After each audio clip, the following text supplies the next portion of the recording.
कृष्ण सभी उपस्थित हरे कृष्ण भक्तजनों को प्रणाम। पंचांग प्रणाम।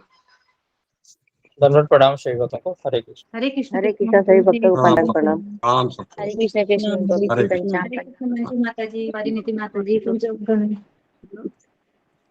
हरे कृष्ण माता जी, हरे कृष्ण।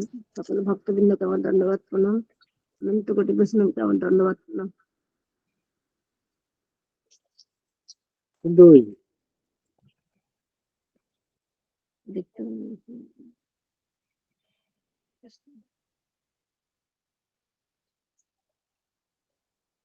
हरे कृष्ण माता जी को। हरे कृष्ण। हरे कृष्ण भक्तों को मेरी पंचम प्रणाम। हरे कृष्ण कृष्ण प्रभु जी पंचम प्रणाम।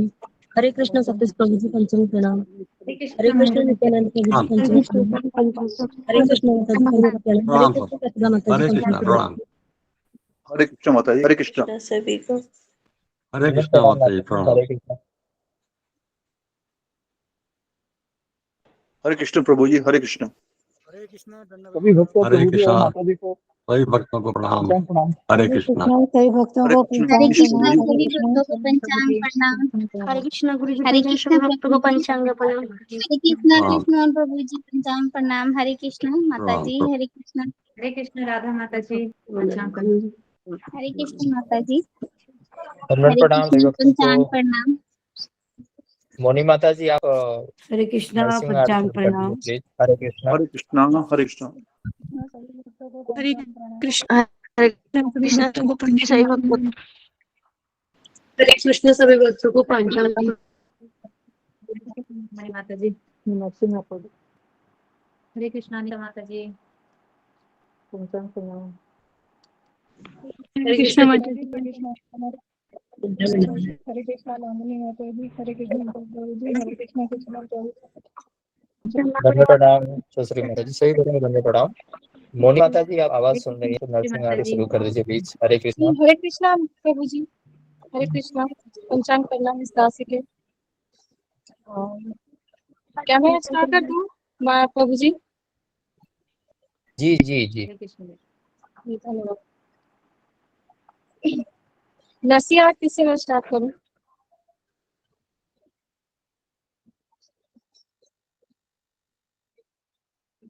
ओम ज्ञानतिमिरान्धस्य ज्ञानञ्जनशलाकया चक्षुरुन्मीलितं येन तस्मै श्रीगुरुवे नमः। हरे कृष्ण। नमस्ते नरसिंहाय, नमस्ते नरसिंहाय, प्रह्लादे लादिदानि हिरण्यकशिपु को रक्षः, हिरण्यकशिपु को रक्षः, शीलटङ्कानखालाय, शीलटङ्कानखालाय, इतो नरसिंह परितो नरसिंह, इतो नरसिंह परितो नरसिंह, यतो यतो यामि ततो नरसिंह, यतो यतो यामि ततो नरसिंह, वहे नरसिंह हृदये नरसिंह, वहे नरसिंह हृदये नरसिंह, नरसिंहमादिशरणं प्रपद्ये, नरसिंहमादिशरणं प्रपद्ये, तव कर कमल बरे कथा, अद्भुत श्रृंगार तालिका हिरण्यकशिपु तनुगिन्द, केशवधृता नरहरि रूपा, जय जगदीश हरे, जय जगदीश हरे, केशवधृता नरहरि रूपा, जय जगदीश हरे, जय जगदीश हरे। जय नरसिंह देव, जय नरसिंह देव, नरसिंह देव जय नरसिंह देव, जय प्रहलाद महाराज, प्रहलाद महाराज, प्रहलाद महाराज, जय प्रहलाद महाराज। प्रभुपाद प्रभुपाद प्रभुपाद प्रभुपाद, निताई गौर हरि बोल, हरि बोल, हरि बोल, हरि बोल। हरे कृष्ण। हरि बहुत बोल। सुंदर। हरि बहुत बोल। बहुत सुंदर। सुंदर माता जी, बहुत सुंदर हरि मोनी बोल। माता जी। बहुत सुंदर माता जी, बहुत बहुत सुंदर। बहुत सुंदर माता जी, हरे कृष्णा, बहुत सभी सुंदर। भक्तों को प्रणाम, सुंदर दंडवत माता प्रणाम। जी। बहुत सुंदर माता जी को हरि बोल। हरि बोल माता जी, बहुत अच्छा। और माता जी, मोनी माता जी जी, हाँ। 10 नाम अपराध नहीं बोल दीजिए, 10 नाम अपराध नहीं बोल दीजिए। जी जी जी जी। आवाज कहाँ? एक मिनट प्रभु जी, आप सबकी आवाज नहीं आ रही। पता नहीं, मेरे मोबाइल में थोड़ी सी प्रॉब्लम हो गई है। आपकी आवाज आ रही है, आप बोल दीजिए, आपकी आवाज सुन रहे हैं। और हाँ, ये संता निंदा एक संस्कृत में लिखा हुआ है। अभी तो कोई बात कैसे बात करते अरे भैया प्रहलाद ऋषि।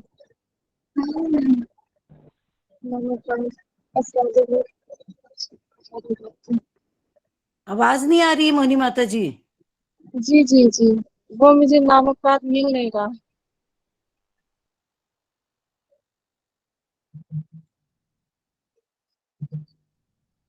क्षमा कर दे, मुझे मिल नहीं रहा नामपात।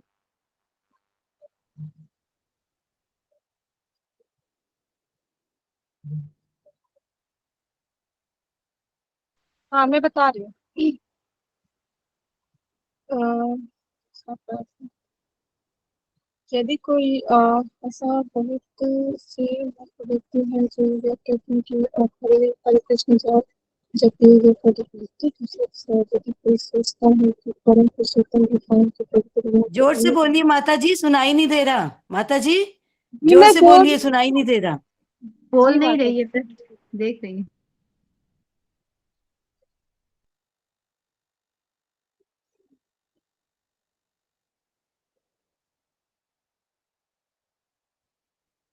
ठीक है, मोनी माता जी, आप म्यूट कर लीजिए। नाम दूसरी कोई। जी मैं बोल रही हूँ। उन व्यक्तियों की निंदा करते हैं जो जीवन में भगवान की महिमा का प्रचार करने का प्रयत्न कर रहे हैं। लोगों का दूसरा सॉरी, मैं बोल नहीं पा रही हूँ, लिखा हुआ ही नहीं है मेरे कोई पास। बात नहीं है, तो आप म्यूट कर लीजिए। और जी मैं प्रतिभा माता जी, आप बोल दीजिए 10 नाम अपराध। कंका कांड के बारे में बोलूं क्या? नहीं, अभी आप रहने दीजिए, अभी प्रतिभा माता जी बोल देंगी अभी 10 नाम जी अपराध। जी जी फिर तब तक गुरु जी जी आ जाएंगे, आने ही वाले होंगे गुरु जी, किसी भी क्षण आएंगे। जी जी, धन्यवाद। हरे कृष्ण कृष्ण महान प्रभु जी, पंचाम प्रणाम। हरे कृष्ण सभी भक्त कृष्ण पंचाम हरे प्रणाम। कृष्णा। बुद्धि के चरणों में मेरा प्रणाम, पंचांग प्रणाम। सभी भक्तों के चरणों में पंचांग प्रणाम। भगवत नाम, 10वें नाम अपराध। भगवान नाम का प्रचार करने वाले महाभागवतों की निंदा करना। दोषी ब्रह्मा आदि देवताओं के नाम को भगवान के नाम के समान अथवा उससे भिन्न समझना। तीसरा, आध्यात्मिक गुरु की अवज्ञा करना। चौथा, वैदिक शास्त्र और या फिर उसके अनुगामी शास्त्रों प्रमाणों का खंडन करना। भगवान के नाम को काल्पनिक समझना। भगवान के नाम पे अर्थवाद आरोप करना। भगवान नाम के बल पर पाप करना। सातवां, आठवां है भगवान नाम के महिमा को वेदों में वर्णित एक शुभ सकाम कर्मकांड के समान समझना। नौवां, अश्रद्धालु व्यक्ति को भगवान के नाम की महिमा का उपदेश करना। 10वां, भगवान के भगवान नाम के जप में पूर्ण विश्वास ना होना और उसकी इतनी अगाध महिमा श्रवण करने पर भी विषय आसक्ति बनाए रखना। ध्यान पूर्वक जप ना करना, यह भी एक अपराध है। स्वयं को वैष्णव समझने वाले सभी भक्तों का इन 10 नाम अपराध से बचना चाहिए, ताकि मनुष्य जीवन की अभिष्ट सिद्धि शीघ्र अतिशीघ्र प्राप्त हो। हरे कृष्ण। हरे कृष्णा। माता जी हरि बोल। बहुत अच्छा बताया। धन्यवाद माता जी, हरि बोल प्रतिभा माता। जी बोलो। हरे कृष्ण कृष्ण कृष्ण हरे हरे, हरे राम राम राम हरे हरे। दंडवत प्रणाम प्रणाम गुरुजी। दंडवत प्रणाम हरे कृष्णा गुरुजी पंजाब प्रणाम। दंडवत प्रणाम दंडवत प्रणाम हरे कृष्ण। पंचांग हरे कृष्ण माता जी, हरे कृष्ण। ज्ञानाञ्जनशलाकया चक्षुरुन्मीलितं येन तस्मै श्री गुरुवे नमः। जय श्री कृष्ण चैतन्य प्रभु नित्यानंद श्री अद्वैत गदाधर श्रीवासादि गौर भक्तवृंद। नमो ओम विष्णु पादाय कृष्ण प्रेष्ठाय भूतले श्रीमते राधानाथ स्वामी इति नामिने। हरे कृष्णा कृष्ण कृष्ण हरे हरे, हरे राम राम राम हरे हरे। हरे कृष्णा, सबका स्वागत है सत्र में। हरे कृष्णा। हरे कृष्णा गुरुजी पंचांग प्रणाम। हरे कृष्ण गुरु जी, पंचानन प्रणाम। गुरुजी पंचांग सबको पंचानन प्रणाम। हरे कृष्ण। हरे कृष्णा, हरे कृष्णा। जी, आज किसका टर्न है? गुरुजी जो श्लोक बोलते हो आप, गुरुजी जो श्लोक बोलते हो आप, ये ग्रुप में डाल दीजिए प्लीज। जी जी, डाल देंगे। कोई ये जो श्लोक है वो डाल दीजिए। एक ओम अज्ञानतिमिरन्धस्य और नमो विष्णुपदाय। तो हमें हमेशा हमारे अल्टर में सबको मैं कहता हूँ कि परम पूज्य राधानाथ स्वामी महाराज का फोटो चाहिए। ठीक है, कंपलसरी है। जितने भी भक्त हैं, अगर आप सत्र से जुड़े हैं तो हमारे गुरु राधानाथ स्वामी महाराज है। ओके, तो उनका फोटो हमेशा गुरु चाहिए। जी ये श्लोक तो गीता में पहले में ही है, गीता में हाँ, भगवत गीता। है ना, ओम अज्ञानतिमिरन्धस्य है जी। है गुरुजी, वैष्णव भगवत गीता गीतों में में भी है, वैष्णव गीत में भी है। उसमें भी है। तो कोई फोटो है, स्क्रीनशॉट खींच के डाल दीजिए ताकि कुछ तो गुरुजी परिचित। एक आप भागवत में बोलते हैं ना 2 श्लोक शुरू में, वो चाहिए थे। एक तो है नरोत्तमम नरंचैव, वो तो है। जो नारायण सेकंड वाला जो बोलते हैं आप, सेकंड वाला भी है वह की स्तुति में है। जो, हाँ, कुंती महारानी की प्रार्थना में है वो श्लोक। मैं आपको श्लोक का नंबर बताता हूँ, है ना। तो ये दोनों श्लोक को याद होने चाहिए कि नारायणम नमस्कार नरं चैव नरोत्तमम और कृष्णाय वासुदेवाय, है ना, देवकी नंदनाय च नंद गोप कुमाराय गोविंदा। भगवत गीता में मिलेगा गुरुजी। ये सब ग्रुप में गीता डाल में नहीं, दीजिए। भागवत के श्लोक, भागवत भागवत है नहीं पास में ना। नहीं, श्लोक आपको कोई तो भेज दीजिए, है ना, दोनों श्लोक है। ओके ये ग्रुप में ग्रुप में भेज डाल दीजिए दीजिए। गुरुजी, ग्रुप में। जी, सब लोग याद कीजिए इसको, है ना जी। आगे बढ़ते हैं अभी हम। आज किसका टर्न था? कृष्ण जी मोहन प्रभु। पंचांग प्रणाम जी मेरा गुरुजी। हाँ, ओम रुक जाओ। अज्ञानतिमिरन्धस्य ज्ञानञ्जनशलाकया चक्षुरुन्मीलितं येन तस्मै श्री गुरुवे नमः। आपने बताया था कल कि पंचांग प्रणाम। आपने बताया था कि 13 से 17 कर्म के 5 कारक हैं, जिसमें अधिष्ठानम देवम चेष्टा इंद्रियम, ऐसा ये सब था।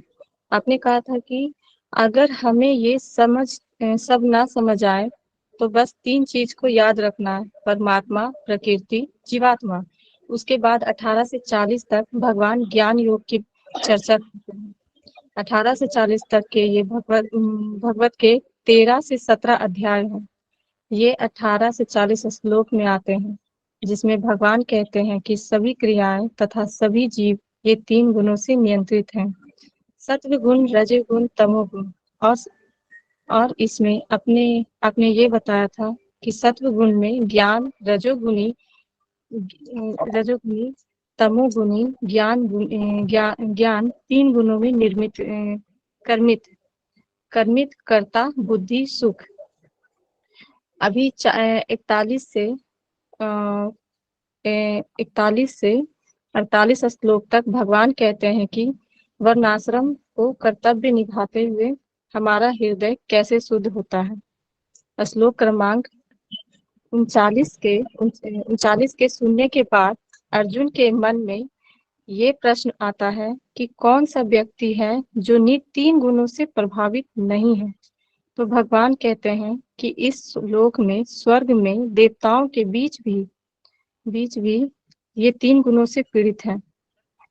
कोई भी हमें इस तीन गुणों से बाहर नहीं निकाल सकता, चाहे वो गरीब हो, चाहे अमीर हो, चाहे अमेरिकन या पीएम मोदी हो, या ब्रह्मा जी या इंद्र, कोई भी हो, हमें इस तीन गुणों से नहीं बाहर निकाल सकता। इतना सुनने के बाद अर्जुन के मन में ये प्रश्न आता है कि कृष्ण, क्या ये तीन गुणों से छुड़ाने का कोई उपाय नहीं है? तो क्योंकि तीन गुणों के कारण हमारे और कृष्ण के बीच एक बड़ा पर्दा आता है। उस पर्दे के कारण हरे कृष्णा, सारे भक्तों को पंचाम प्रणाम। मैं कृष्ण को देख नहीं पाता हूँ। तो जब तक ये तीन गुणों का पर्दा मेरे और कृष्ण के बीच है, तब तक मैं कृष्ण को जान नहीं सकता। इसलिए अर्जुन हाथ जोड़कर ये निवेदन करते हैं कि हे कृष्ण, क्या ये तीन गुणों से छुड़ाने का कोई उपाय है? तो भगवान कहते हैं कि हाँ, उपाय है। अपने स्वभाव के कारण कर्म करो और उससे मेरी पूजा करो। अपने अपने स्वभाव के अनुसार, मतलब अर्जुन को लगा है कि मेरा स्वभाव छोड़ना पड़ेगा। क्या तो अभी यहाँ तक का जो ये सेक्शन था, आपने कर्म योग, ज्ञान योग के बारे में बताते थे। फिर आप भक्ति योग के बारे में बताते हैं। भगवान कृष्ण अभी अर्जुन को अंतर देते हैं कि तीन गुणों के अनुसार 4 प्रकार के स्वभाव उत्पन्न होते हैं। ब्राह्मण जो सत्वगुण में होता है, और क्षत्रिय जो रजोगुण में होता है, और वैश्य जो रजोगुण में और तमोगुण में होता है, और शूद्र जो तमोगुण में होता है।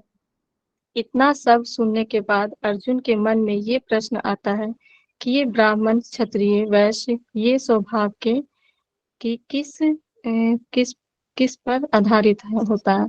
अगर हम एक लाइन में गीता को समझ आए कि मेरे और कृष्ण के बीच तीन गुण खड़ा है। भगवान कहते हैं कि अगर इससे निकलना है तो पहला स्टेप कभी कर्म योग है, जिस रास्ते फल की आसक्ति को छोड़ना है। अभी आप 2 लाइन में पूरी गीता बताते हैं। दूसरा, इस पर्दे को कैसे हटाना है, ज्ञान योग का पालन करना है, मतलब अपने आसक्ति को छोड़ के जब दूसरा हृदय शुद्ध होगा तो इस पर्दे को जान सकते हैं, निकाल नहीं सकते हो। कर्म योग और ज्ञान योग से हम जान सकते हैं कि निकालने का है, तो भगवान कहते हैं कि भक्ति योग से ही संभव है।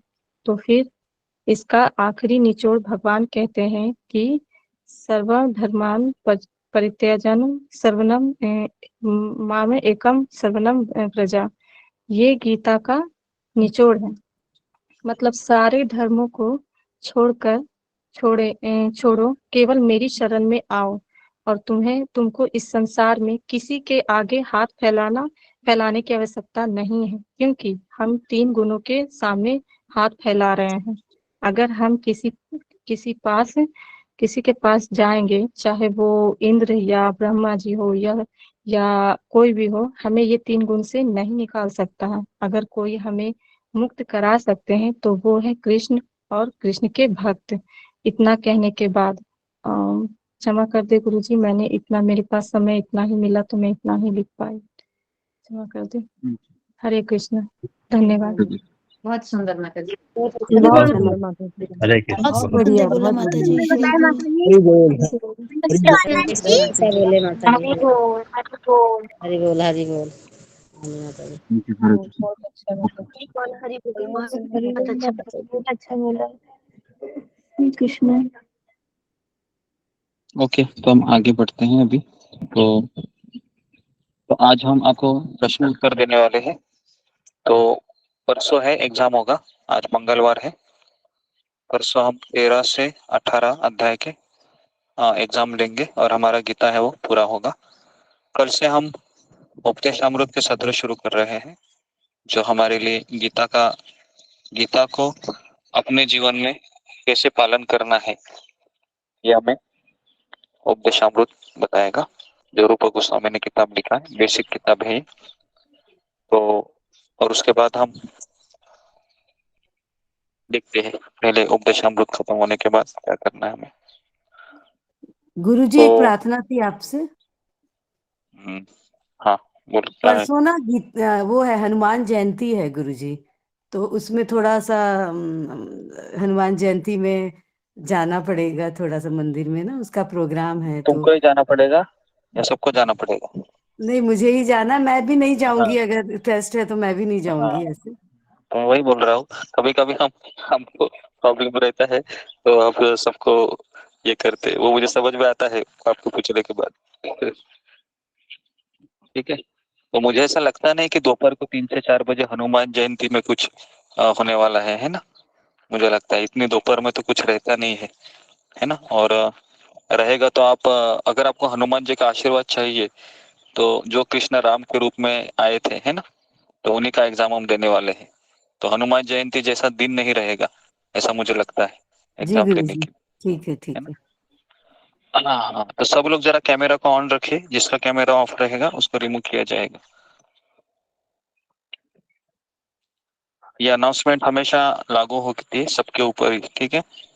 तो मैं देख रहा हूँ कि धीरे धीरे है कैमरा ऑफ हो रहा है, तो इसके लिए आप, ये हमारा नियम है सत्र का, क्योंकि अगर आप कैमरा ऑफ रखेंगे तो फिर मैं भी कैमरा ऑफ रखूंगा, ठीक है।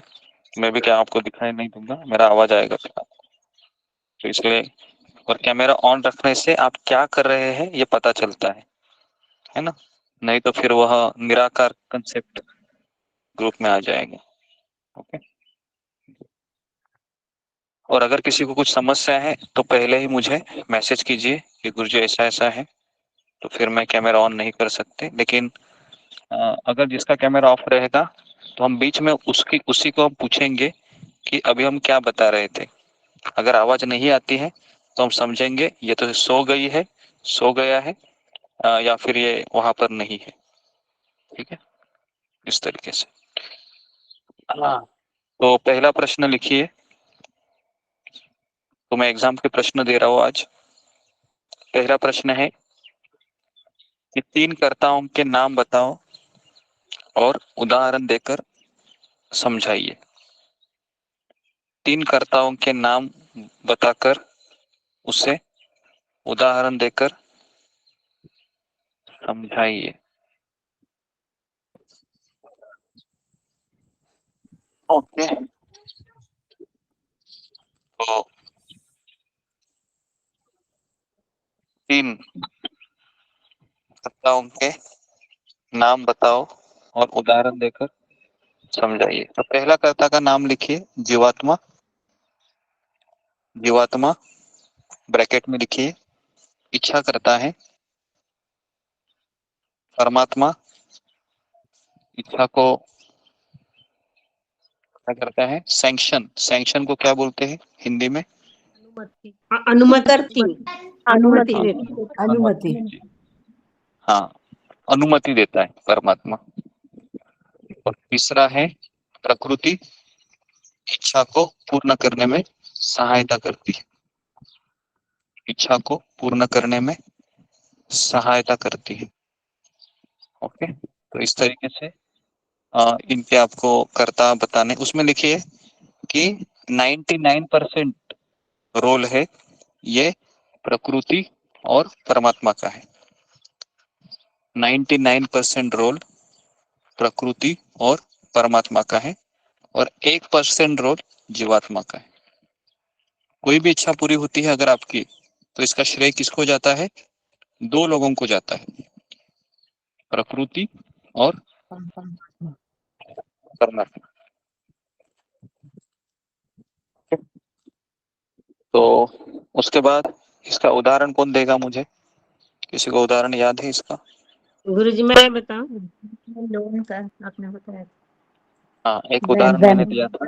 बैंक हाँ, का बैंक दिया। बैंक का दिया। हाँ, बैंक का बैंक का उदाहरण आपको लिखना है। ओके जी, लोन लेते हैं, बैंक से कर्जा लेने का उदाहरण आपको लिखना है।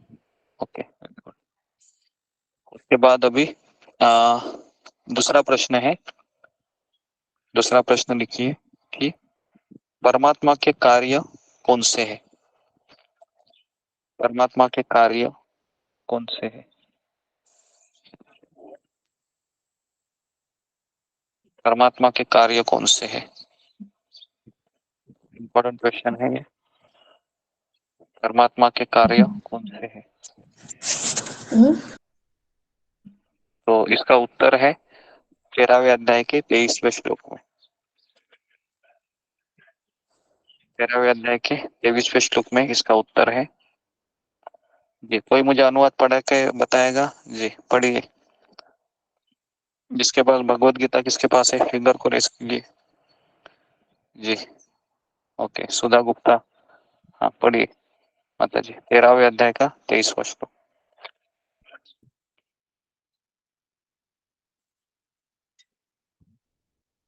हरे कृष्णा गुरुजी, पंचांग प्रणाम।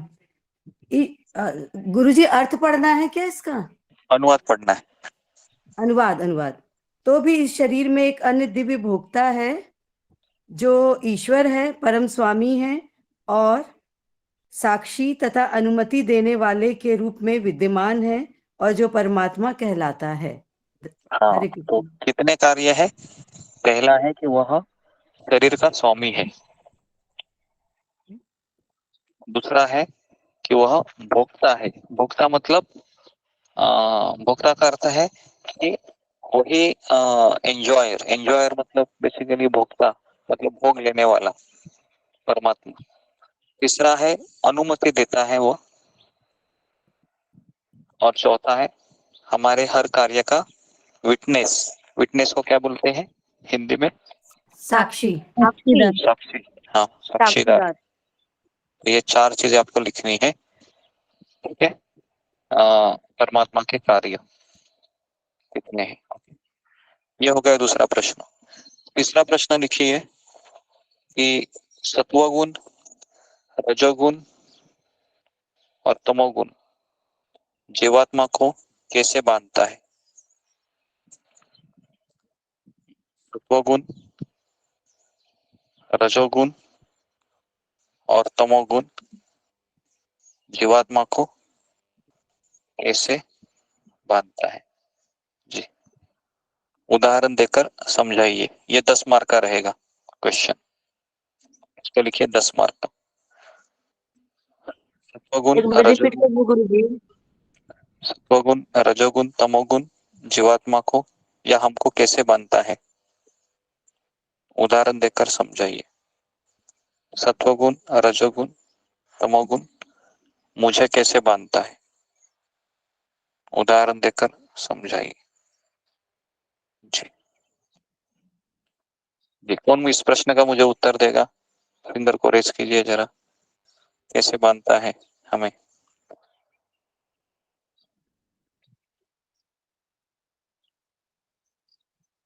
जी, जिसका हाथ फिंगर को रेस है मैं समझूंगा कि उनको आता है। जी, रूबी कुमारी। हरे कृष्णा गुरुजी, पंचांग प्रणाम। गुरुजी, सतोगुण हमें सुख से बांधता है, रजोगुण हमें स्त्री पुरुष आकर्षण से बांधता है और तमोगुण हमें जैसे कि अज्ञान से बांधता है। हाँ, अज्ञान, निद्रा, आलस्य से बांधता है। सत्वगुण किससे बांधता है? सुख और आनंद से। सुख और आनंद। रजोगुण कैसे बांधता है? अनियंत्रित इच्छाएं और परस्पर आकर्षण, इससे वो बांधता है ना? तो मुझे लगता है किसी के पास गीता रहेगी तो 13वें अध्याय का 10वां श्लोक, या मुझे लगता है 10, 11, 9 में कहीं तो है वो लिखा हुआ। कोई पढ़ सकता है गीता में? जी जी पढ़िए। नेहा तिवारी पढ़ो। जी उधर जाओ।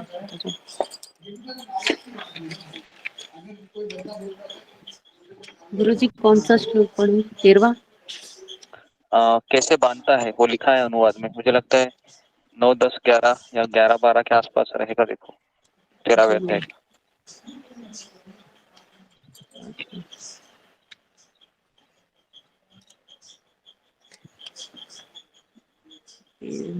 दस 11।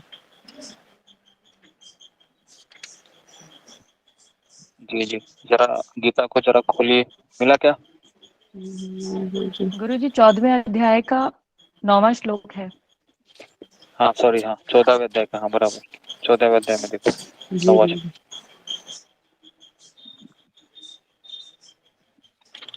पढ़ो, अनुवाद पढ़ो।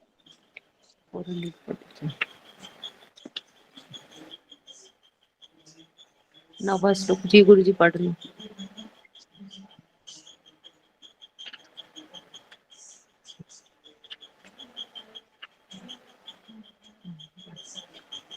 मैं पढ़ूं गुरुजी? गुरुजी वो कनेक्टेड है ये। जो भी है तुम पढ़ो तो हाँ, सही, पहले शुरू तो करो तब समझ में आएगा। विनम्रता, दंभहीनता। नहीं नहीं, ये वो नहीं है। तेरे गुरुजी मैं पढ़ूं? मुझे मुझे मिल गया, मैं पढ़ूं? 14वें मुझे अध्याय मिल गया का 9वां गुरुजी। श्लोक है। 14वें अध्याय का 9वां श्लोक। 14 अध्याय का गुरुजी मैं 9वां पढ़ूं? श्लोक। गुरुजी मैं ठीक है पढ़ूं? अशोक, कर लीजिए, आप लोग म्यूट अशोक कीजिए, गुरु जी मौका देंगे। हरे कृष्ण। मैं बताऊंगा सबको। आप एकदम ऐसे एक्साइटेड होने से फिर मैं भ्रमित हो जाता हूँ। फिर किसको कहूँ किसको कहूँ किसको कहूँ। आप फिंगर को रेज रखिए ना, है ना। मुझे पता है आप बहुत ज्ञानी है, हमारे ज्ञानी स्टूडेंट है, सबको बहुत आता है, हमें सब पता है। तो अपने भावना को जरा नियंत्रित रखो, है ना। ओके, अशोक चावला प्रभु। प्रणाम गुरुजी। हे भरत श्रेष्ठ, सतोगुण मनुष्य को सुख से बांधता है, रजोगुण काम कर्म से बांधता है, और तमोगुण मनुष्य को ज्ञान को ढक कर उसे पागलपन में बांधता है। हाँ वेरी गुड। तो ये कौन सा श्लोक पढ़ा आपने? 14वें अध्याय का 9वां श्लोक है गुरुजी। 9वां श्लोक। ओके, तो इसका आप जरा अंडरलाइन कीजिए, है ना, और उदाहरण देकर समझाइए। अभी उदाहरण मैं आपको दे रहा हूँ। सत्वगुण में व्यक्ति को नॉलेज रहता है कि मैं शरीर नहीं, मैं आत्मा हूँ। ठीक है, उसको गीता पढ़ना अच्छा लगता है और वह अपने निर्णय वो बहुत अच्छे से लेता है, तो इसके लिए उसके जीवन में सुख और आनंद दोनों रहता है। रजोगुणी व्यक्ति रहता है, उसको धन के प्रति आकर्षण होता है और धन से वह अपनी अनियंत्रित इच्छाओं को पूर्ण करने में लग जाता है। और रजोगुणी व्यक्ति वह स्त्री पुरुष से बहुत आसक्त रहता है, पुरुष स्त्री से आसक्त रहती है। और तमोगुणी व्यक्ति है तो उसका आपको लिखना है कि वह नशा करता है, दारू पीता है और मांसाहार करता है ना।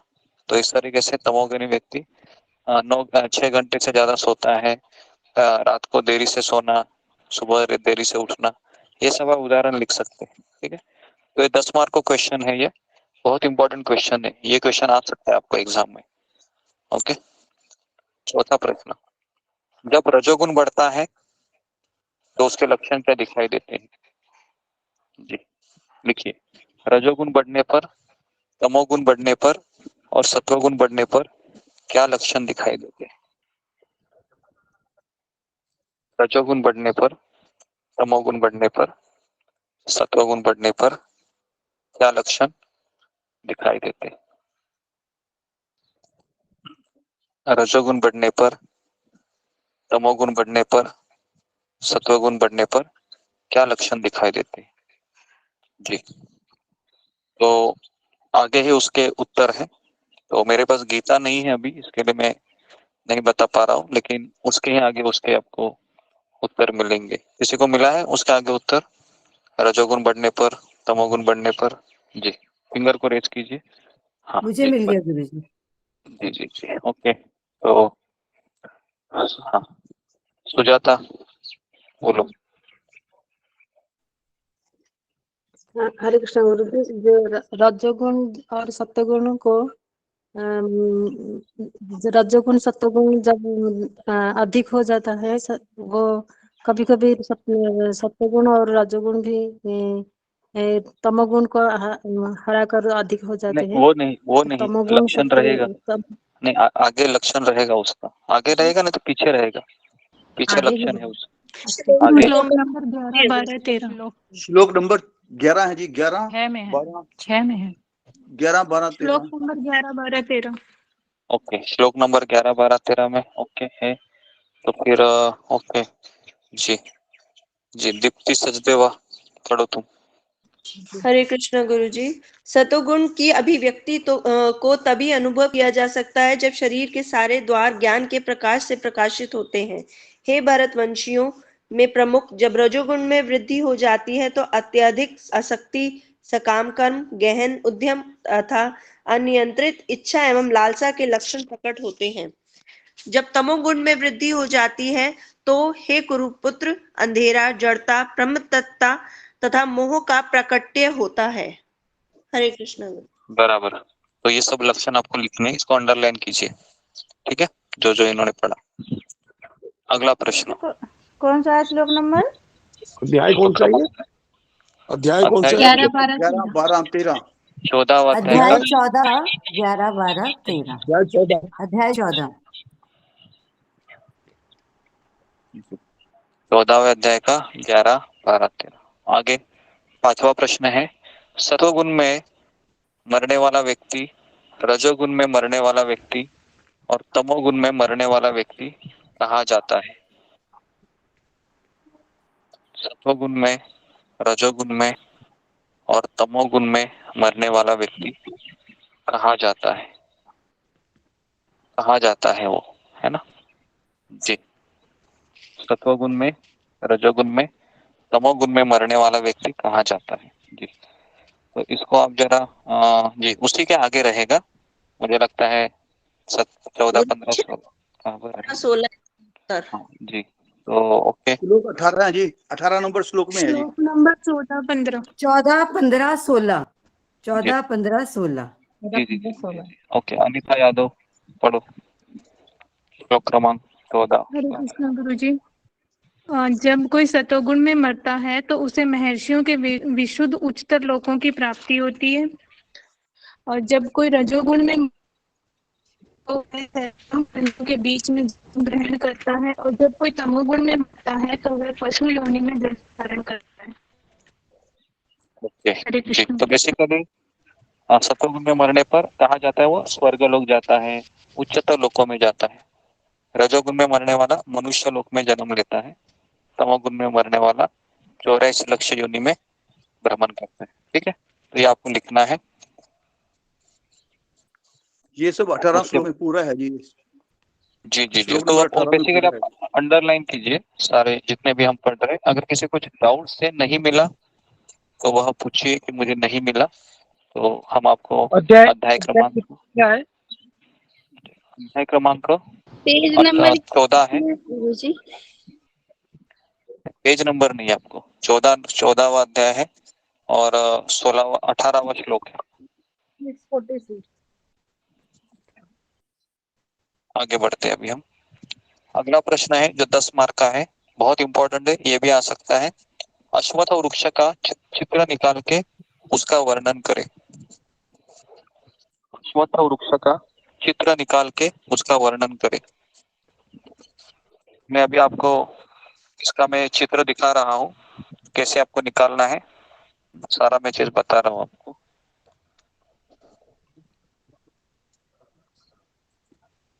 तो अश्वत्थ वृक्ष का चित्र निकाल के इसका वर्णन।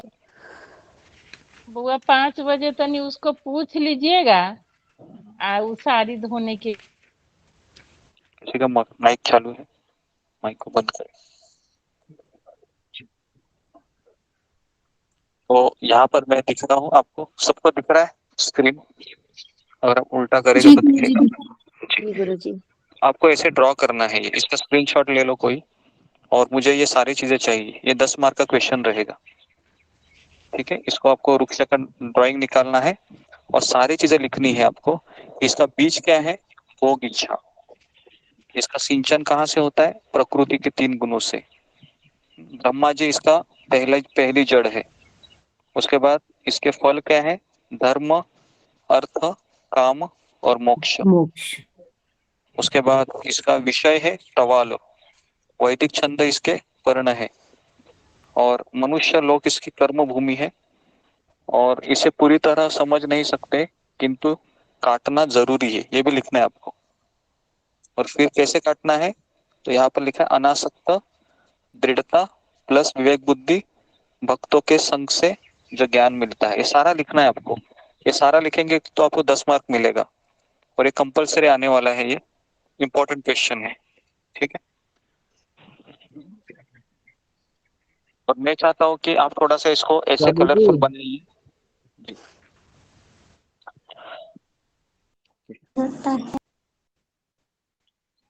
तो इस तरीके से आप उसको स्क्रीनशॉट लेके है ना निकाल लीजिए जब आपको समय मिलेगा।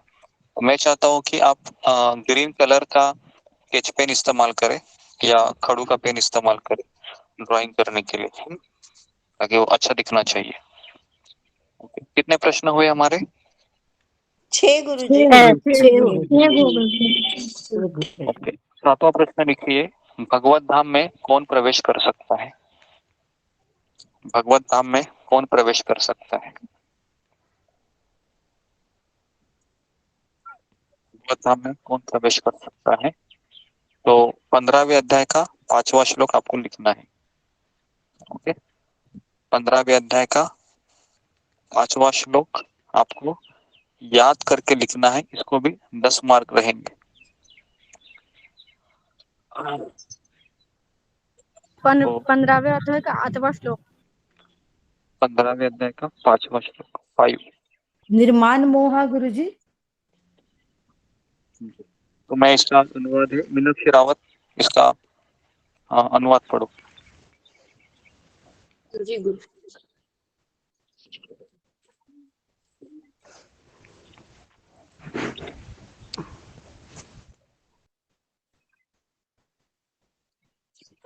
मैं प्रत्येक जीव के हृदय में आसीन हूँ और मुझसे ही स्मृति, ज्ञान तथा विस्मृति होती है। मैं ही वेदों के द्वारा। 15वां अध्याय का 5वां श्लोक। ये नहीं है। हाँ, 5। मैं हूँ यहाँ पर, मैं बताऊंगा, है ना। आप सब लोग म्यूट रखिए ताकि है ना उसको एक कहीं आवाज जाए, कंफ्यूज हो जाएंगे।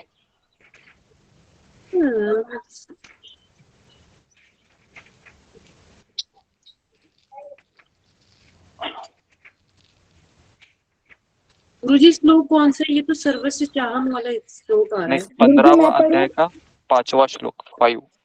15वां अध्याय का 5वां। तुम 15वां देख रही हो वापस। जो झूठी प्रतिष्ठा, मोह तथा कुसंगति से मुक्त है, जो शाश्वत तत्व को समझते हैं, जिन्होंने भौतिक काम को नष्ट कर दिया है, जो सुख तथा दुख के द्वंद्व से मुक्त है और जो मोह रहित होकर परम पुरुष के शरणागत होना जानते हैं, वे उस शाश्वत राज्य को प्राप्त होते हैं। पहला क्या लिखा है उन्होंने कि जो मोह और झूठी प्रतिष्ठा से मुक्त है। निर्माण मोह जितसंग दोषा। जितसंग दोषा मतलब दूसरा लिखिए, जिन्होंने असत्संग को जीत लिया है, दूसरा। तीसरा लिखिए, निर्माण मोह जितसंग दोषा अध्यात्म नित्या विनिवृत्त कामा। तीसरा लिखिए कि जो आध्यात्मिक ज्ञान में स्थित है, अध्यात्म नित्या, जो अध्यात्म में स्थित है, तीसरा पॉइंट। और चौथा विनिवृत्त कामा, जिन्होंने अपने अंदर की कामनाओं को जीत लिया है, चौथा पॉइंट, जिन्होंने अपने अंदर की कामनाओं को जीत लिया है। निर्माण मोह जितसंग दोषा अध्यात्म नित्या विनिवृत्त कामा द्वंद्वेर विमुक्त सुख दुख सदने, जो सुख दुख रूपी द्वंद्व से मुक्त हुआ है, पांचवा पॉइंट। जो व्यक्ति सुख दुख रूपी द्वंद्व से मुक्त हुआ है ना, ये 5 पॉइंट आपको लिखना है। उसके बाद द्वंद्वेर में मुक्त सुख दुख सदने गच्छन्ति मूढ़ा पदम अव्ययम तत्, वही व्यक्ति अव्यय ऐसे भगवान के धाम में जा सकता है। तो ये आपको श्लोक भी याद करना है। देखो बहुत सिंपल श्लोक है, मैं आपको बता रहा हूँ, है ना। निर्माण मोहा जित संग दोषा अध्यात्म नित्या विनिवृत्त कामा द्वंद्वैर्विमुक्त सुख दुख सदने गच्छन्ति मूढ़ा पदम अव्ययम। ओके, तो ये आपको श्लोक याद करना है और इसका अनुवाद भी लिखना है। इसको 10 मार्क का क्वेश्चन रहेगा। ओके, तो इसको आप इम्पोर्टेंट करके लिख लीजिए। अगला प्रश्न, भगवान हमें कैसे सहायता करते हैं? जी, अगला प्रश्न, भगवान हमें किस प्रकार से सहायता करते हैं? किस प्रकार से सहायता करते हैं? तो इसका उत्तर है 15वें अध्याय का, मुझे लगता है 12 से लेके 12, 13, 14, 15 ये 4 श्लोकों का अनुवाद आपको लिखना है। ओके, तो मैं चाहता हूँ कि ओके जी, ममता कुमारी 12, 13, 14, 15 अनुवाद पढ़ो 15वें अध्याय का। हरे कृष्ण गुरु जी। 12 श्लोक का अध्याय। सूर्य का तेज जो सारे विश्व के अंधकार को दूर करता है मुझसे ही निकलता है। चंद्रमा तथा अग्नि के तेज भी मुझसे ही उत्पन्न है। उसके बाद में है 13 का है। एक मिनट धीरे धीरे पढ़ो। तो 12वें अध्याय में भगवान कहते हैं कि मैं सूर्य बनकर इस संसार का अंधेरा का विनाश करता हूँ। ये पहला पॉइंट लिखना है। चंद्र बनकर और अग्नि बनकर भी मैं क्या देता हूँ? प्रकाश देता हूँ। ओके, ये 12वां हो गया। कितना ही लिखा है 12वें में? चंद्र जी बनकर। गुरु जी। ठीक है, 13वां लिखो। अब 13 का अनुवाद है। मैं प्रत्येक लोक में प्रवेश करता हूँ और मेरी शक्ति से सारे लोग अपनी कक्षा में स्थित रहते हैं। मैं चंद्रमा बनकर हाँ, तो ये आपको दूसरा पॉइंट लिखना है कि भगवान कहते हैं मैं सारे ग्रहों में स्थित होकर अंतरिक्ष में सारे ग्रहों को तैराता हूँ। ओके, ये आपको दूसरा पॉइंट लिखना है। सारे जितने भी ब्रह्मांड है भगवान कहते हैं कि मैं उसके अंदर प्रवेश करके सबको तैराता हूँ अंतरिक्ष में। और तीसरा पॉइंट लिखना है मैं ही चंद्रमा बनकर वनस्पति में जो रस है ना, उस रस का निर्माण करता हूँ ताकि सारे जीवों का पोषण हो सके। तीसरा पॉइंट लिखना है, अपनी भाषा में लिखना है, एकदम कॉपी पेस्ट मत कीजिए। तो तीसरा पॉइंट मैंने कहा कि मैं चंद्रमा बनकर वनस्पति में पोषक रस प्रदान करता हूँ। मैं चंद्रमा बनकर वनस्पति के अंदर पोषक रस प्रदान। नेक्स्ट 14 श्लोक का अनुवाद है। मैं समस्त जीवों के शरीर में पाचन अग्नि हूँ और मैं श्वास प्रश्वास प्राणवायु अर्थात प्राणवायु में रहकर 4 प्रकार के अन्नों को पचाता हूँ। जी, एक लिखिए कि भगवान कहते हैं मैं खुद जठर अग्नि हूँ। जठर अग्नि मतलब जो 4 प्रकार के अन्नों को पचाता है। तो देखिए भगवान हमको पोषण भी दे रहे हैं खाने के लिए, और खाने के बाद पचाने का काम भी कौन करता है? मुझे बताओ इतना कौन करता है क्या आज के जमाने में, जो आपको खाना भी दे रहा है और अंदर पचाने का काम भी कर रहा है? बराबर है ना? आपको क्या लगता है हम पचा रहे हैं क्या खाने को? हम नहीं पचा रहे हैं, पचाने वाला भगवान ही है अंदर, है ना, जठर अग्नि के रूप में। तो ये हो गया।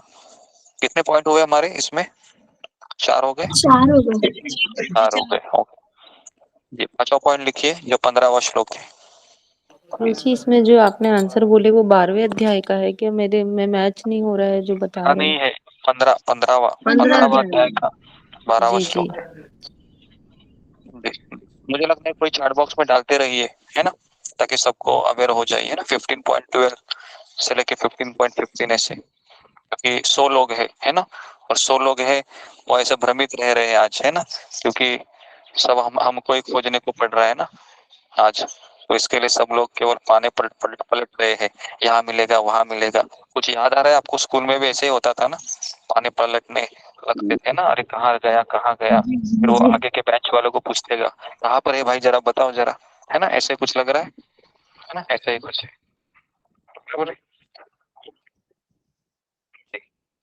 तो कितने हो गए? 15.15 का अनुवाद पढ़ोगे।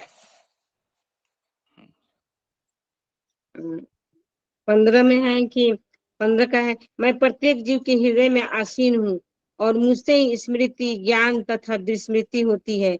मैं वेदों के द्वारा जानने योग्य हूँ। निसंदेह मैं वेदांत का संकलन करता तथा समस्त वेदों को जानने वाला हूँ।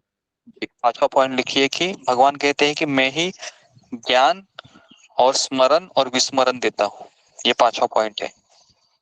भगवान कहते हैं मैं ही ज्ञान और विस्मरण और स्मरण देता हूँ।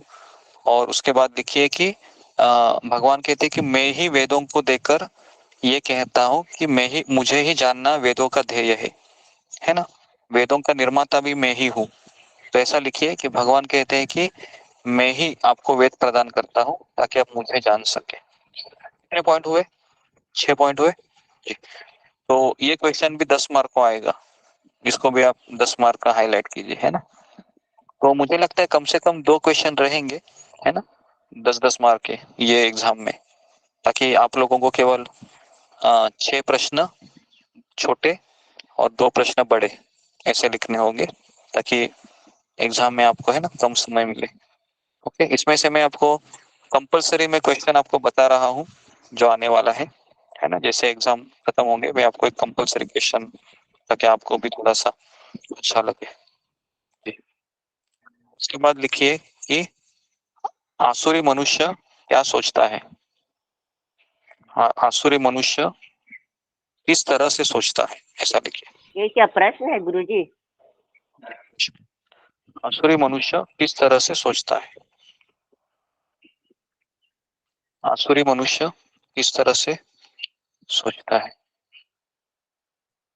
जी। तो इसका उत्तर लिखिए, कोई चार्ट बॉक्स में डालिए 16 पॉइंट 13, 14 और 15।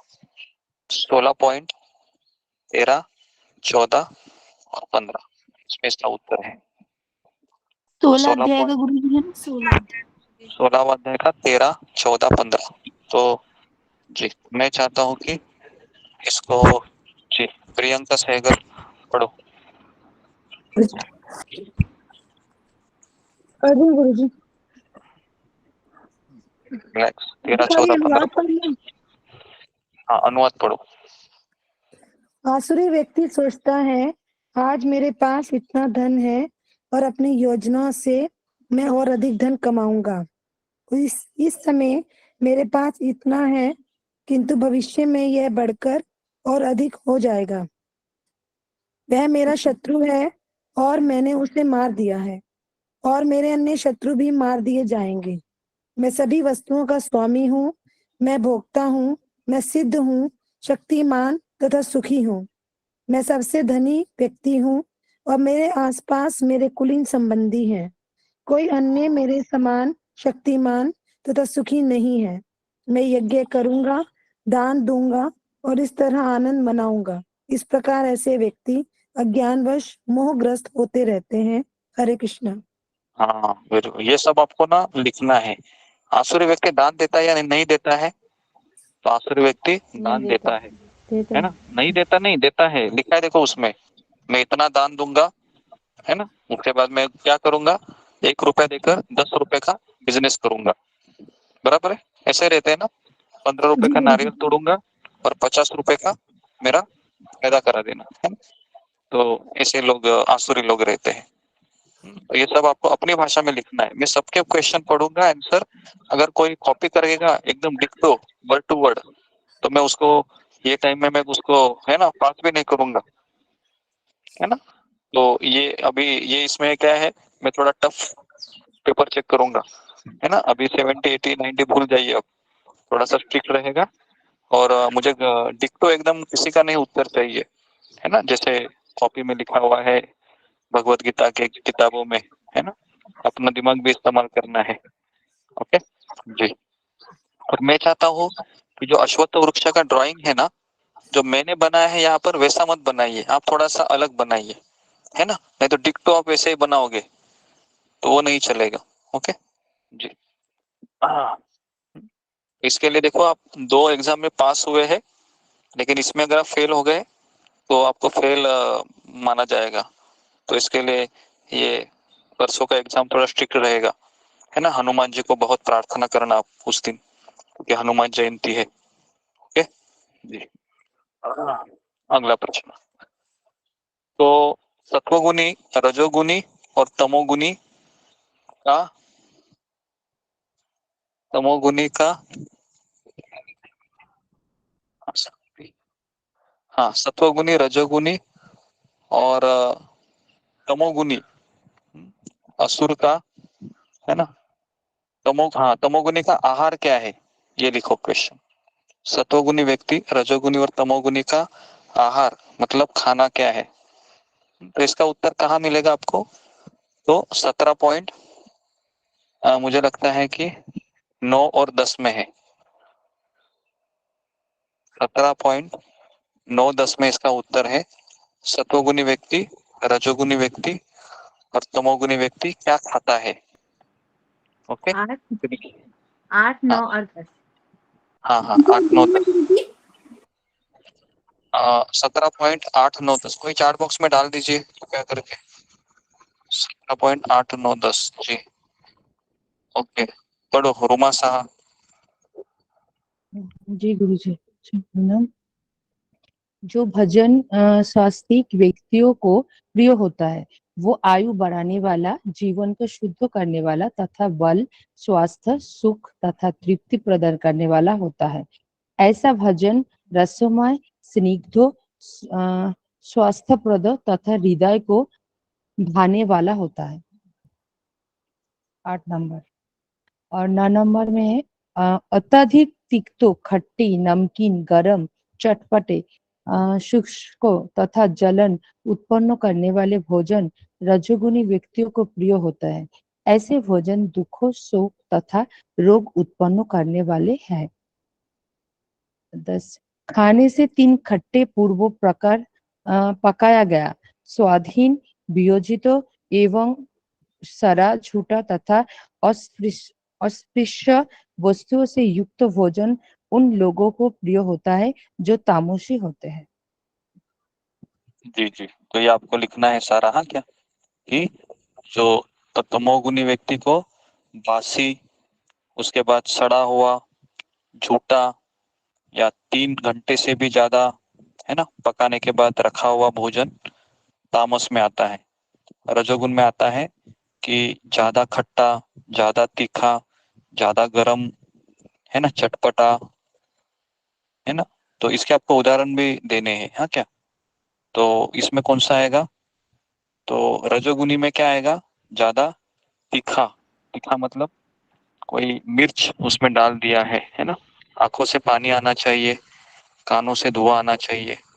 ऐसा आता है कभी तीखा खाने के बाद, कानों कभी कभी कान में जो मल रहता है ना वो भी मेल्ट होता है, पता है आपको, इतना तीखा खाते हैं। गुरुजी सिर में खुजली होने शुरू हो जाती है मिर्ची खा। हाँ, कान में भी देखो कि कान में और आंखों में ना जलन पैदा होती है अगर आप ज्यादा तीखा खाओगे। और जिसने खाना बनाया है ना उस व्यक्ति को फिर छोड़ता नहीं व्यक्ति, वो बहुत उसको ऐसा सुनाता है ना, क्या बनाया तुमने करके ऐसा। तो उसके लिए ऐसा खाना बिल्कुल खाना नहीं चाहिए, आपको छोड़ देना चाहिए। अगर आपको एक निवाला पर ऐसा लगे ना कि इसमें तो बहुत ही ज्यादा मिर्च डाली है तो बंद करो, है ना। तो हमारे घर में तो मैं एक मिर्ची भी नहीं डालने देता हूँ। एक मिर्ची भी मैं देखता हूँ तभी बोलता हूँ डालो करके, क्योंकि उसमें बहुत प्रॉब्लम होता है ना। रजोगुण में, सत्वगुण में। गुरु जी मिर्च वाला खाना भगवान जी को भोग नहीं लगाना चाहिए, लड्डू गोपाल को, ये सही बात है क्या? ऐसा कुछ नहीं है। हम वैसे भगवान को भी देखिए, भगवान ने मिर्च को निर्माण किया है तो मिर्च ऐसा डाल सकते हैं, लेकिन देखो भगवान तो सब कुछ पचा सकते हैं, है ना, लेकिन हम उतना पचा नहीं सकते। तो उसके लिए आहार सत्वगुणी में होना चाहिए। कम से कम 1 मिर्च, 2-4 कड़ी पत्ता के दाने, और उसके बाद है ना राई, जीरा, और उसके बाद फिर टमाटर, 1 टमाटर डाल दिए, बस हो गया। और थोड़ा सा हींग डालिए, है ना, फिर उसके बाद हल्दी और नमक डालिए, हो गया। इतना ही वो तड़का के लिए इस्तेमाल कीजिए। लाल मिर्च तो बिल्कुल नहीं लाना चाहिए। ओके, कई लोग लाल मिर्च एकदम लाते हैं, उसको देखकर ऐसा लगता है कि अभी कुछ खैर नहीं डालेंगे तो, है ना। तो इसके लिए उसको बिल्कुल नहीं डालना चाहिए। और बाद में जो कोशिम्बीर होती है ना, क्या बोलते हैं उसको, पुदीना, पुदीना नहीं, क्या बोलते हैं उसको हिंदी में, धनिया धनिया पत्ता धनिया, हाँ धनिया, जी जी धनिया, उसको फिर काट कर आप इसमें डालिए, दाल में सब्जी में डालिए, हो गया आपका सब्जी सत्वगुण में। ओके, तो सत्वगुणी सब्जी आपको ये सब बनाना है ना।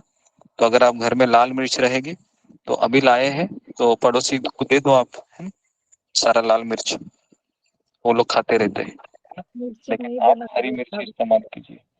ओके, और कभी भी लाल पाउडर होता है ना, वो इस्तेमाल मत कीजिए, बहुत डेंजरस होता है, उससे ज्यादा फिर वो आंसू आते हैं आंखों से, लाल पाउडर। ओके, तो ये सब बता दिया मैंने, है ना। तो अगर आप इस प्रश्न का उत्तर बहुत अच्छे ढंग से लिखना चाहते हैं तो आप लिख सकते हो, है ना, क्योंकि आपका मनपसंद क्वेश्चन रहेगा, है ना। खाने का और लेडीज का बहुत स्ट्रिक्ट कनेक्शन है, तो आप लिख सकते हैं इसको। नेक्स्ट, सात्विक दान, राजसिक दान और तामसिक दान के बारे में वर्णन कीजिए। अगला प्रश्न, सात्विक दान, राजसिक दान और तामसिक दान बताइए। जी, सात्विक दान, राजसिक दान और तामसिक दान बताइए। तो इसका उत्तर कहाँ पर है, कोई मुझे बताएगा? 17वें अध्याय के, मुझे लगता है कि अंतिम पड़ाव में रहेगा इसका, 17वें अध्याय के श्लोक नंबर 20, 21 और 22 है शायद। ओके 20, हाँ ओके, सोमाकर पढ़ो, सोमाकर माता जी 20, 21, 22।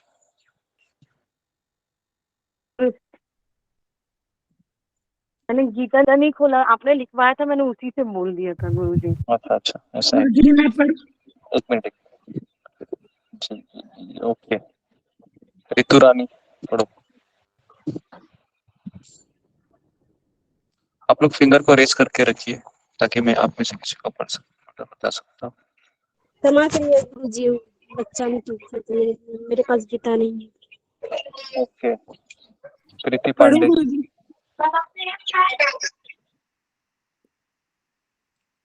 आपने जो लिखवाया था वो पढ़ दूं क्या गुरुजी?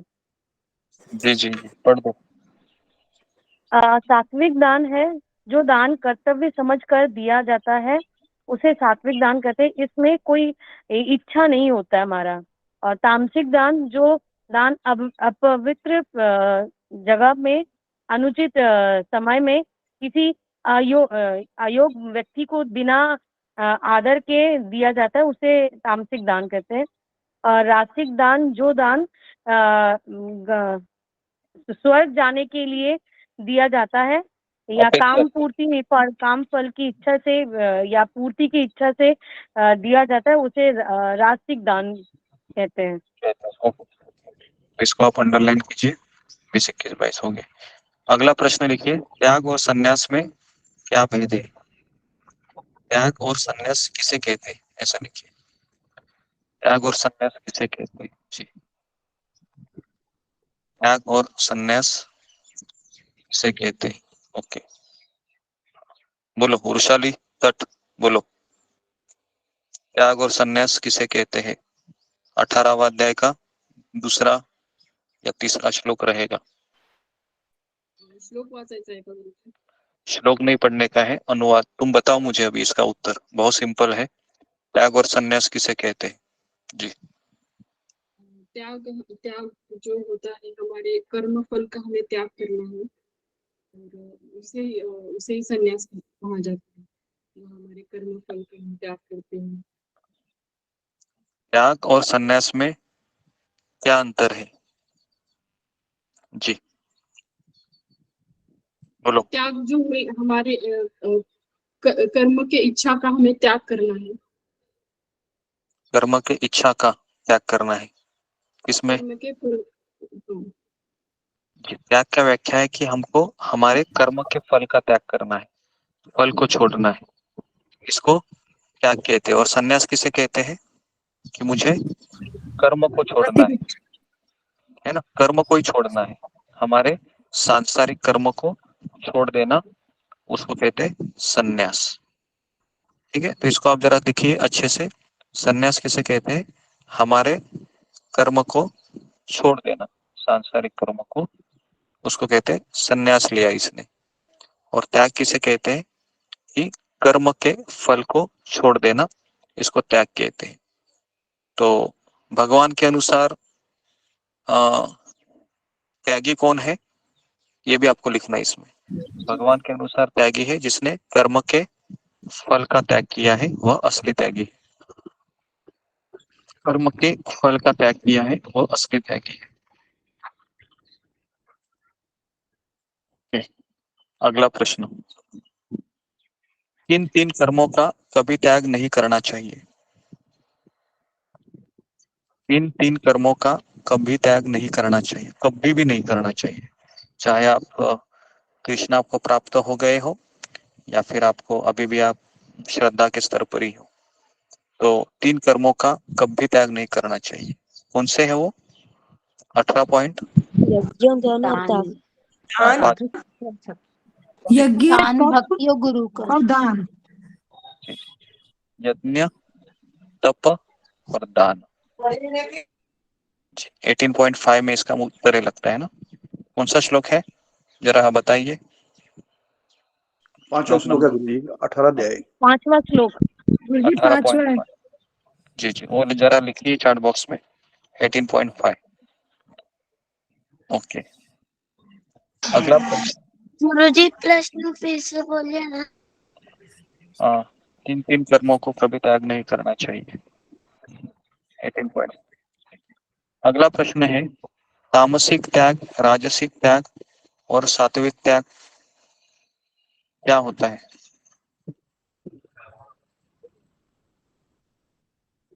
राजसिक त्याग, सात्विक त्याग, राजसिक त्याग और तामसिक त्याग क्या होता है? सात्विक त्याग, राजसिक त्याग और तामसिक त्याग क्या होता है? जी, इसका उत्तर किसमें है, जरा आगे चल के देखिए। मुझे लगता है 18.10 जी 18.10 में है क्या? ओके जी गुरुजी, 9 में भी है, 9, 10 और 11 है। जी जी, 9, 10, 11 जरा ब्रैकेट में लिखिए। 18.9, 10, 11। जी, कितने प्रश्न हुए टोटल?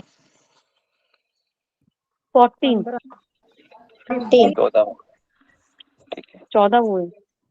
जी जी। 15वां प्रश्न लिखिए कि शरीर से, वाणी से और मन से जो कुछ होता है वह किसके कारण होता है? शरीर से, वाणी से, मन से जो दुख मिलता है, शरीर से, वाणी से और मन से जो दुख मिलता है, उसका कारण कौन है? उसका कारण कौन है? देखिए, उसके 3 कारण है। कौन है 3 कारण? ये जीवात्मा, परमात्मा और प्रकृति। इन्हीं के कारण दुख होता है ना? लेकिन शुरुआत कहाँ से होती है? जीवात्मा से होती है। जीवात्मा रॉन्ग डिजायर किए हैं, इसके लिए दुख मिलता है। तीसरा पॉइंट क्या है? इसके उदाहरण भी देना है। इसका उदाहरण नहीं देना है, केवल आपको लिखना है कि इन प्रकृति कैसे कैसे कारण है प्रकृति, तो जीवात्मा और परमात्मा। तो आपको केवल यही लिखना है कि जीवात्मा गलत इच्छा करता है, तो इसके लिए शरीर से, वाणी से और मन से हमारा गलत कार्य होके हमको दुख मिलता है। तो प्रकृति और परमात्मा ये सैंक्शन करते हैं और प्रकृति फिर उस दुख को पूरा करने में मदद करती है। ठीक है, अगला प्रश्न, सत्वगुणी सुख, रजोगुणी सुख और तमोगुणी सुख किसे कहते हैं? सत्वगुणी सुख, रजोगुणी और तमोगुणी सुख किसे कहते हैं? सत्वगुणी सुख, रजोगुणी और तमोगुणी सुख किसे कहते हैं?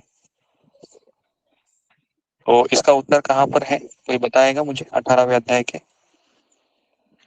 आगे।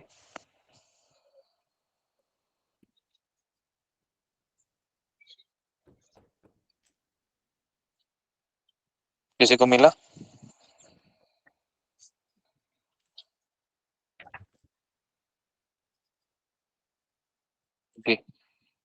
किसी को मिला? नहीं मिला, ओके। सतोगुनी सुख, रजोगुनी सुख, तमोगुनी सुख, मुझे लगता है कि सबसे आगे रहेगा वो।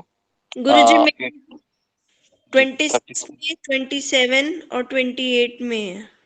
जी जी जी, ओके। 26, 27, 28 लिखिए, तो ब्रैकेट में लिखिए जरा और स्टार बॉक्स में लिखिए 26, 27, 28। ओके, 3 श्लोक है। सतोगुनी सुख, रजोगुनी सुख, तमोगुनी सुख। ओके, उसके बाद लिखिए 37 है, 37 है ना? 37, 38 है। 37, 38 है जी। अच्छा, 37, 38 है क्या? ओके, करेक्शन कीजिए फिर। 37 और 38, 36, 37, 38, एक और 37, 38, 39, 38, 39, ओके जी। तो करेक्शन कीजिए उसको। तो उसके बाद लिखिए कि संजय का अनुभव, है ना? गीता सुनने के बाद संजय का अनुभव अपने शब्दों में लिखिए। गीता सुनने के बाद संजय का अनुभव अपने शब्दों में लिखिए। तो ये प्रश्न भी 10 मार्क को रहेगा। इसमें आपको 2 चीजें लिखनी है। एक आपको श्लोक लिखना है, यत्र योगेश्वर कृष्ण तत्र पार्थ धनुर्धर। अंतिम श्लोक निकाल लीजिए गीता का, यत्र योगेश्वर कृष्ण तत्र पार्थ धनुर्धर। उसके बाद क्या है?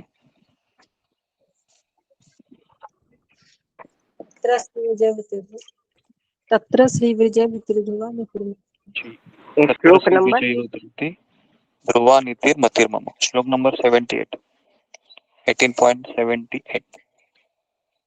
इसमें आपको लिखना है, संजय कहते हैं जहां पर कृष्ण है और अर्जुन है वहां पर 4 चीजें हैं।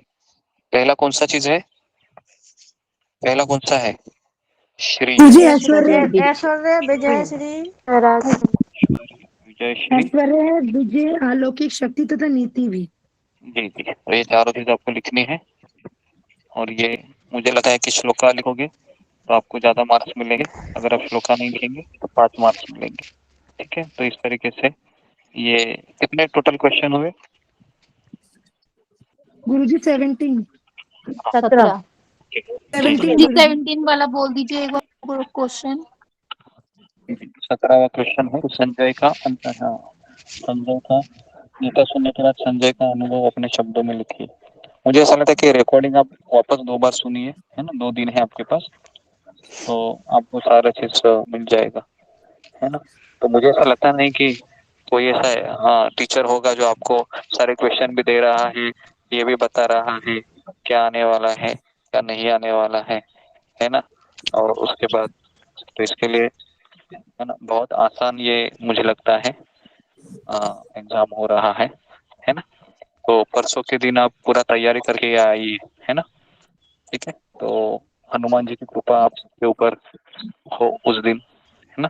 क्योंकि हनुमान जयंती है और उस दिन शायद हम जी पता नहीं। ओके, तो मुझे ऐसा लगता है कि मैंने 17 प्रश्न दिए, तो अभी मैं यहाँ पर रुक जाता हूँ, हमारा समय भी हुआ है। कल से हम उपदेशामृत शुरू कर रहे हैं, जिसमें हम गीता को कैसे अपने जीवन में उतारना है ये बताएंगे। ठीक है, हरे कृष्णा कृष्णा कृष्णा हरे हरे कृष्ण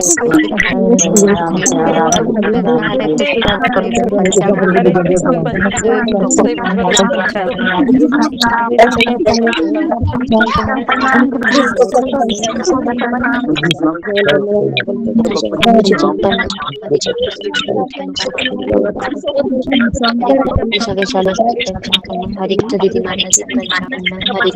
माता की हरे कृष्ण मीनाक्षी हरे कृष्ण माता जी हरे कृष्ण माता जी हरे कृष्ण माता जी हरे कृष्ण माता जी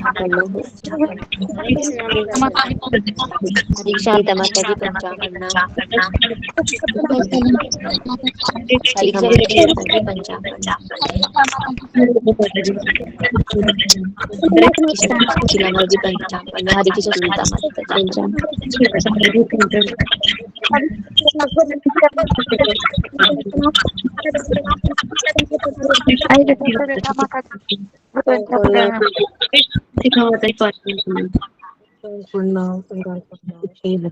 हरे कृष्णा सुश्री माता जी पंचांग प्रणाम। हरे कृष्णा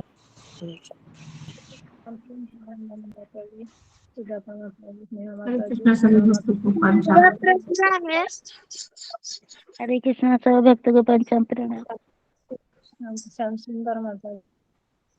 हरे कृष्णा माता जी 12वां प्रश्न क्या है? अरे उसमें आएंगे